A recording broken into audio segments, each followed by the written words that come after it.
all over his face. He brought a blanket and whispered that his mother had gone too far. He wanted us to come home, but I couldn't. I looked at the boy sleeping on my lap and said, "This is home now, wherever kindness lives." We took Liam to the local shelter the next day, where he got medical care and food. The staff said he'd make a full recovery. They thanked me for saving him, but I didn't feel like a hero. I was just a mother who couldn't watch another child suffer.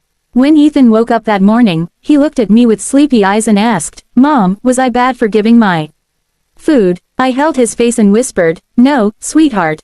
You were the only one who was good." My husband's eyes filled with tears. He finally saw what I meant the night before, that compassion isn't weakness, it's strength. Months later, my mother-in-law came to visit, bringing a small gift for Ethan. She didn't apologize, but she couldn't look me in the eye. When Liam visited us again, clean and smiling, she froze. He thanked her for letting us help him that night. She looked away, silent, as if realizing how cruel she'd been. That winter changed everything. My husband stood up to his mother more, our home became warmer, not just with fire, but with love.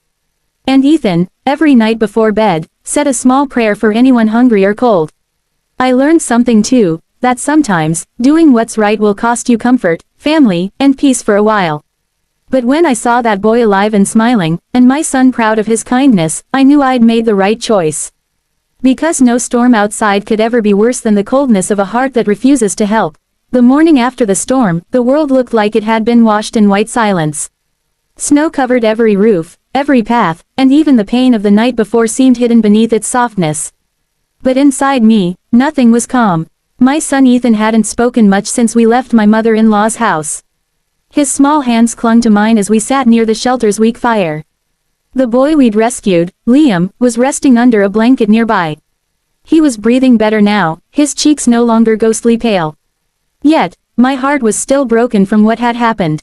I could not forget how easily my family had turned us out into the cold, all because we chose kindness. Ethan finally looked up at me, his big brown eyes filled with something I couldn't quite describe, confusion, hurt, and guilt all mixed together. His voice was soft when he asked, "Was I bad, Mom?" The words hit me harder than the wind ever could. I froze for a moment, my throat tightening. I hugged him so tightly that he squirmed. "No, my love," I whispered. "You were good, better than any of us." But he shook his head. "Grandma said I shouldn't help strangers. She said good people listen." I didn't listen. I looked at him and felt tears sting my eyes. What kind of world teaches a child to doubt his kindness?